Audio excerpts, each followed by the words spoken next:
Para suportahan ang mga programa ng pamahalaan pagdating sa pangangalaga ng kalikasan, isinusulong ngayon ng Cagayan State University ang paggamit ng electric tricycle o e-trike sa iba't ibang bahagi ng bansa.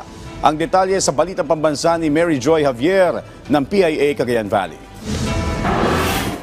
Isinusulong ng Cagayan State University katuwang ang Department of Science and Technology ang paggamit ng electric tricycle o e-trike sa buong bansa bilang suporta sa mga programa ng pamahalaan para sa pangangalaga ng kalikasan at laban sa climate change. Sa Region 2, itinayo ng CSU ang kauna-unahang Electromobility Research and Development Center na pinondohan ng DOST para sa e-trike technology.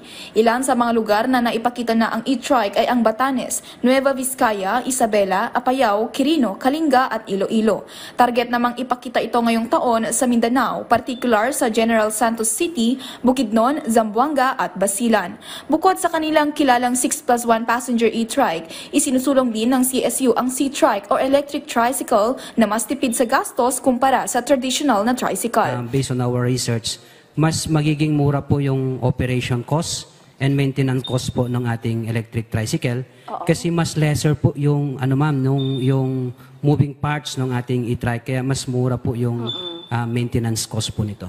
Sa kasalukuyan, may 4 ng technology adapters ang proyekto. 2 mula sa Isabela, 1 mula sa Cebu at 1 mula sa Pasay City.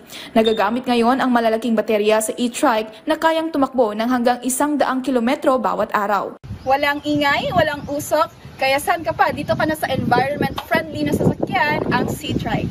Mula sa PIA Cagayan Valley, Mary Joy Javier, Balitang Pambansa.